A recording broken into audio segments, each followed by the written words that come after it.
Hi everybody, this is another video. This one I'm trying to use my fancy document camera that I made out of a cardboard box. This is to try and help you with understanding how you're going to graph using an equation and a table of values. So right now what I wanted to show you was this is the coordinate plane. This is the equation we're going to be using, and I'm going to show you by doing it out how I find the coordinates that need to go on here that match that equation.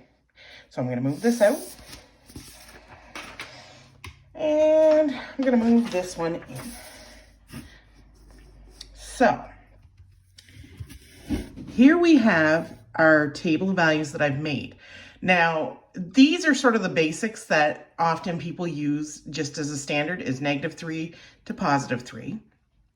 You can certainly use other values, and you'll notice, those of you that are doing my assignment, that there are different values in those tables. As long as you understand that these values are the ones that you're going to use for your x in the equation, because you're going to substitute the values that you see in the table one by one into this equation, and then you're going to solve for y, and then that will provide the value that should go with it, and it should correspond.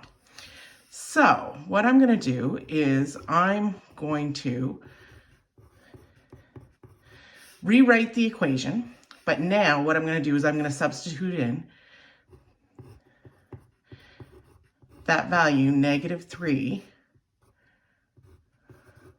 and I'm going to take this and I'm going to reduce it down because these are all numbers, so they can all be combined.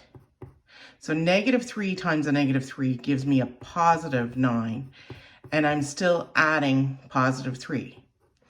So y in this case would equal a +12. So over here, I can write down 12, and that works out. Now, the beauty of this is once you've got a couple of these done, you're going to notice in a minute there's a pattern that develops over here that I'll point out again.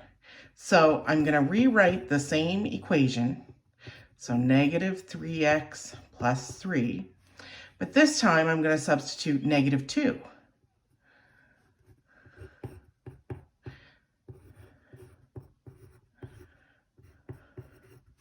So then what I'm looking at is -3 times -2 is now a +6.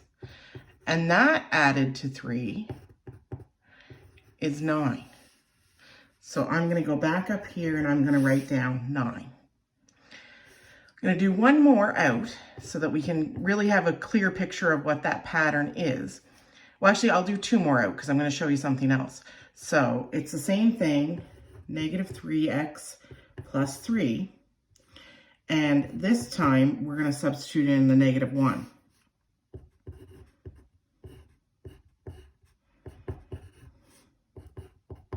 So here, -3 times a -1 is going to leave me with a +3. This is going to give me an answer of a +6. So I can put that back up here. The final one that I'm going to do is I'm going to do with the 0. So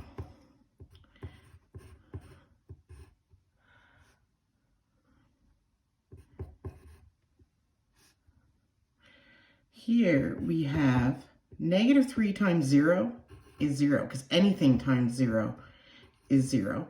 So if I end up, that's going to give me with the 3.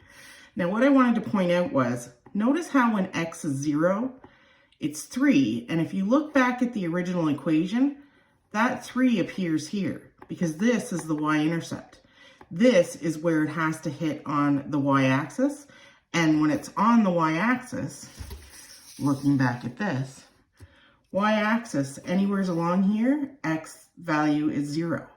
So the thing is, now that we've got these, we can go back and you can see each time you're going down by 3. So you can predict, this has gone 12, 9, 6, 3. This is going to be 0. This is going to be -3. And this is going to be -6 because this is a linear equation. And you'll notice this is your slope, which is what the difference is each time, because that's what it's increasing or decreasing by each time. So I'm just going to move my hand for a second so you can see that. And the thing is that now we're going to take these values and we're going to look at them as these are now what we call ordered pairs, which can be graphed on our graph. So I'm going to slide this over so that we still have the table, but I'm going to bring this in. Actually, let's see. This is me making an interesting video. So if I move this down and I move this in, there, we can see both. And so the thing is you'll notice this is labeled with 12. So that means that this has to be counting by how much? And I'm going to pause just like it's a Dora video. So this is going to be 2, 4, 6, 8, 10, and then that's 12. And it's going to go the opposite way over here, -2, -4, -6, -8, -10. And same thing applies here, 2, 4, 6, 8, 10, -2, -4, -6, -8, -10. So looking at this first set of pairs, or first pair, we've got -3, 12.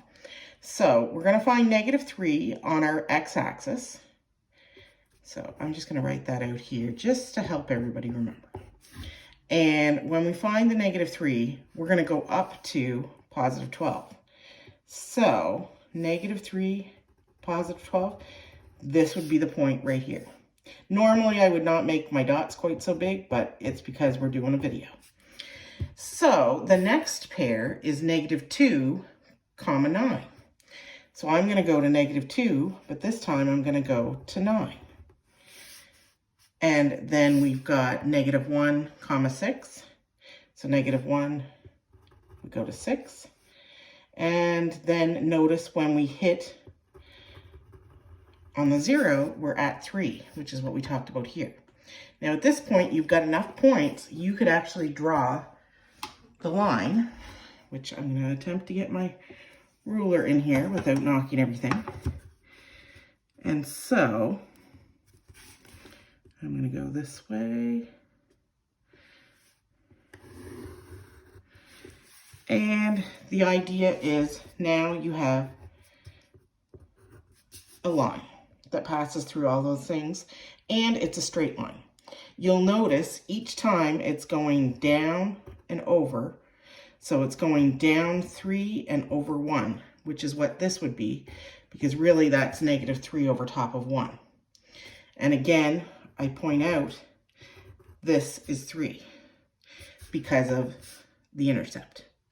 Hopefully this will help with figuring out how to complete the tables so that you can do it, because all you need to do is substitute in the values that you see over here for x into the equation and then just simplify, and you end up with a y value that then goes in the y column. Hopefully this was a little bit of a help, and if not, send me a message.